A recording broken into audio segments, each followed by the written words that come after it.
गौरव, जो सैन्य रणनीति है वो अहम हो जाती है। दुनिया में कौन मदद करे न करे वो दूसरी बात हो जाती है, क्योंकि लड़ाई आपको अकेली लड़नी है। इस समय क्या हालात आपको लग रहे हैं? इतने दिनों से आप यहाँ, युद्ध छिड़ने से पहले से आप यहाँ पर आ गए थे, आज आपको लग रहा है कि यूक्रेन वो मुकाबला कर पा रहा है? सैन्य रणनीति क्या कह रही है? इस समय यूक्रेन मुकाबला करने का प्रयास बहुत कर रहा है। अगर हथियारों की कमी भी है, हौसले और जज्बे की कमी कहीं नहीं है। और इसीलिए 11वें दिन भी रूस ना खार्कीव पर पूरी तरह से अपना वर्चस्व और कब्जा कर पाया है, ना कीव के अंदर घुस पाया है। कई और शहरों में लड़ाई इस समय भी चल रही है और बहुत भीषण लड़ाई इस समय हो रही है। न केवल रॉकेट से हमले हो रहे हैं, न केवल मिसाइलों का हमला हो रहा है, एयर अटैक्स हो रहे हैं, बल्कि ग्राउंड सोल्जर्स भी, अब तोपखाने और टैंकों की लड़ाई भी हो रही है। भीषण लड़ाई किस तरह की हो रही है? न केवल रॉकेट और मिसाइल फायर, बल्कि अब तोपखाने की लड़ाई हो रही है, टैंकों की लड़ाई हो रही है। और यह दिखाता है कि रूस की सेना किस तेजी से अब राजधानी कीव की तरफ बढ़ रही है। एक बार जो राजधानी कीव के आसपास के इलाके हैं, अगर इरपिन पर, ओस्तुमिल पर, चर्नीहाइव पर, इन सब इलाकों पर रूस का कब्जा हो जाता है, तो राजधानी कीव की सुरक्षा में एक बड़ी सेंध लगाने में रूस सफल होगा और फिर तेजी से राजधानी के अंदर घुसकर उसका लक्ष्य, सत्ता परिवर्तन, उसको हासिल करने का रूस प्रयास करेगा। देखिए इस समय की जमीनी स्थिति पर हमारी एक खास ग्राउंड रिपोर्ट।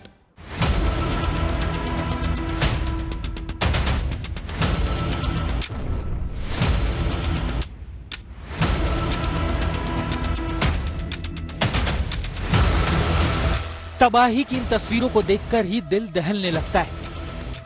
महायुद्ध क्या होता है, ये तस्वीरें उसकी गवाही दे रही हैं।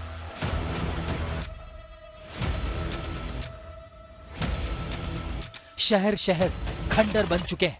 पूरे यूक्रेन में जैसे वीरानगी सी छा गई है। युद्ध के गूंजते सायरन से सनसनी फैल गई।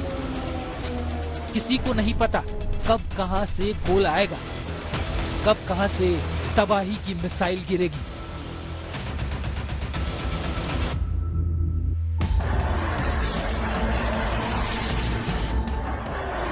पिछले 11 दिनों से यूक्रेन के आसमान पर रूस के जंगी विमान गरज रहे हैं। यूक्रेन की जमीन महायुद्ध के मलबे से ढकी हुई पड़ी है। इस महायुद्ध में ना तो पुतिन पीछे हटने को तैयार है और ना ही यूक्रेन के राष्ट्रपति जेलेंस्की झुकने को तैयार है। इस जंग में रूस और यूक्रेन के अपने अपने दावे हैं। यूक्रेन दावा कर रहा है कि उसने रूस को इस जंग में घुटनों पर ला दिया है और रूस दावा कर रहा है कि यूक्रेन का अंत अब ज्यादा दिन दूर नहीं है। आइए सबसे पहले आपको दिखाते हैं इस महायुद्ध में रूस और यूक्रेन के वो दावे जिसमें दोनों ही खुद को बड़ा जाबाज साबित करने की कोशिश कर रहे हैं। यूक्रेन दावा कर रहा है कि उसने रूस के 11,000 सैनिकों को इस जंग में ढेर कर दिया है, जबकि रूस दावा कर रहा है कि उसने 2,203 यूक्रेनी सैन्य ठिकानों को तबाह कर दिया है। यूक्रेन का दावा है कि उसके रूस के 40 से ज्यादा एयरक्राफ्ट मार गिराए हैं, जबकि रूस कह रहा है कि उसने यूक्रेन के 778 टैंक नेस्तनाबूद कर दिए हैं।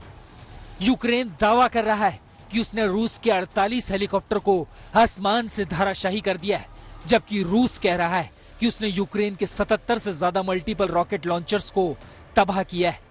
यूक्रेन दावा कर रहा है कि इस जंग में उसने रूस के 300 टैंकों को नेस्तनाबूद कर दिया है, जबकि रूस कह रहा है कि उसने 269 आर्टिलरी और मोर्टार को तबाह किया है।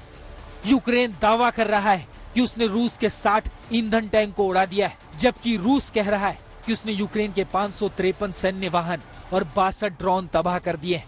यूक्रेन दावा कर रहा है कि उसने रूस के 3 यूएवी को मार गिराया है, जबकि रूस कह रहा है कि उसने यूक्रेन के 300 एयर डिफेंस सिस्टम तबाह कर दिए हैं।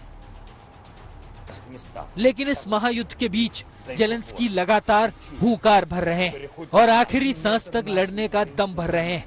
वो दुनिया को चेता रहे हैं कि रूस को रोका नहीं गया तो कोई नहीं बचेगा। Каждый день лжецы, это их работа, врать каждый день вам. Но это не должно быть вашей судьбой. Просто сравните Донецк после 8 лет войны и Харьков после 8 дней войны. Вам говорили, что это мы уничтожаем города. रूसी सैनिक यूक्रेन में शहर दर शहर कब्जे कर रहे हैं। रूस से यूक्रेन में जेपोरिजिया न्यूक्लियर पावर प्लांट पर भी कब्जा कर लिया था। इसके बाद से अमेरिका से लेकर यूरोप तक बड़ी हलचल पैदा हो गई। यूक्रेन के राष्ट्रपति जेलेंस्की ने कहा कि यूक्रेन में 15 न्यूक्लियर रिएक्टर्स हैं। अगर न्यूक्लियर रिएक्टर्स में धमाका होगा तो सबका अंत होगा, पूरा यूरोप खत्म हो जाएगा। लेकिन रूस लगातार यूक्रेन के न्यूक्लियर रिएक्टर्स पर कब्जा करने के लिए आगे बढ़ रहा है। चेर्नोबिल जेपोरिजिया परमाणु पावर प्लांट पर कब्जे के बाद रूसी सेना के टारगेट पर यूज यूक्रेनस्क न्यूक्लियर पावर प्लांट है। अगर इस पर कब्जा होता है तो यूक्रेन की पावर रूस के हाथ में होगी। दोनों देशों के इन दावों के बीच जंग की सबसे ज्यादा मार आम आदमी झेलने को मजबूर है।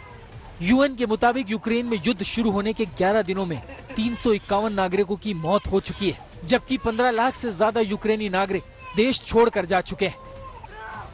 यूक्रेन में युद्ध की विनाश लीला जारी है। 11 दिन बाद भी कीव रूस के कब्जे से बाहर है। बस सब और तबाही मची है, शहर खंडर बन रहे हैं। श्वेता सिंह के साथ गौरव सावंत, कीव, आज तक।